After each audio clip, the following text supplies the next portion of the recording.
Ada pemegang lesen B2 nak cari motor 250, nak cari motor yang besar sikit skuter, ada satu model ni. Nak tengok? Jom. Inilah dia, okey, skuter 250 itu W Moto RT3. Okey, yang paling berbaloi, yang paling murah dan juga features yang banyak dekat motor ni. Okey. So yang dekat depan korang ni, dia punya features macam dia cakap tadi, seperti contohnya dengan dia punya windshield dia auto, okey, dia punya lebar, tinggi dia, okey, tak lepas tu datang sekali dengan dashcam depan belakang.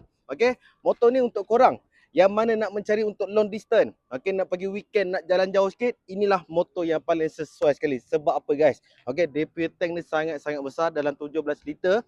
Okey, boleh pergi dalam 380. Misal katalah korang nak ikut konvoi ada yang sisi besar sikit lah, dalam 300 ke 350 pun boleh je motor ni nak follow, tak ada masalah. Okey, motor ni engine dia menggunakan single, okey, single cylinder, 4 stroke, 4 valve, ada double overhead cam dan juga dengan liquid cool. Okey, motor ni horsepower dia dalam 23 horsepower dan juga dengan 22.5 Nm torque.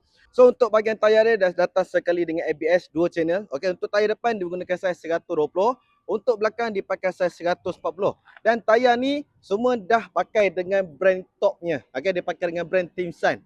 Cukup confident untuk korang nak jalan jauh waktu hujan dan sebagainya. Okey, motor ni pun dah sediakan sekali dengan double suspension dan juga dengan magnet belakang pun dah ada datang dah. Jalan jauh, yang ni memang berbaloi. Sebab apa guys? Okey, katakanlah korang tinggi macam di 168, motor ni tinggi dia 755 mm. Okay, yang walaupun motor ni nampak besar panjang, dalam 194 kg saja. Memang sangat selesa. Dia dengan seat dia besar, pilihan belakang pun duduk pun selesa.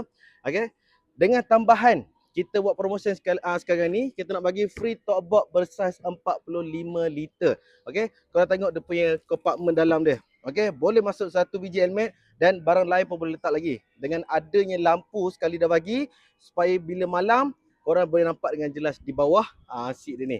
Okey, so motor ni kenapa Ali cakap selesa nak jalan jauh dan sebagainya, dengan adanya footrest panjang dekat bahagian depan untuk korang nak regangkan kaki korang. Bila dah lama saya atas motor kan, korang boleh regangkan kaki korang dekat atas tu. Nampak? Sebab dia sediakan tempat depan tu sangat panjang lah.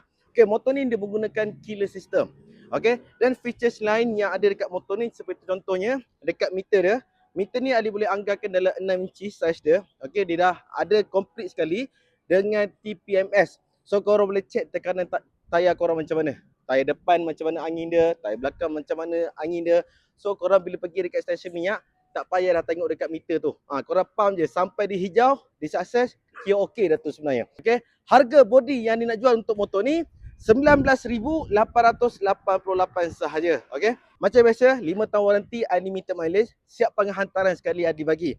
Okey, untuk korang yang mana jauh daripada luar Seremban nak beli motor dengan Adi, tak ada masalah. Sekarang ni semua online saja. Korang duduk rumah, kalau korang berminat, korang boleh PM Adi terus, pun tak ada masalah. Okey, korang boleh PM saja kalau korang berminat dengan W Moto RT3 ni. Alright, bye-bye.